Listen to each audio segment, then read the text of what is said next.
नाजरीन, इस वक्त आपको अफसोसनाक खबर से आगाह करें। पाकिस्तान के साबिक सदर और साबिक army chief general retired Pervez Musharraf इंतकाल कर गए हैं।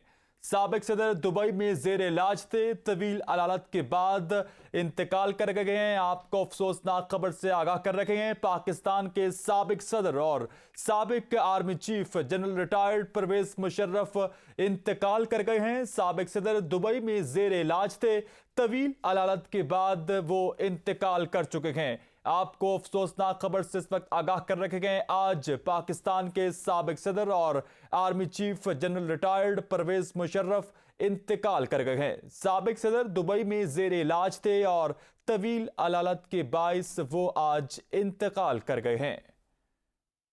आपको अपडेट कर रखे गए हैं अफसोसनाक खबर से। पाकिस्तान के साबिक सदर और साबिक army chief general retired Pervez Musharraf इंतकाल कर गए हैं। साबिक सदर दुबई के निजी अस्पताल में जेर इलाज थे और तवील अदालत के बाद इंतकाल कर गए हैं।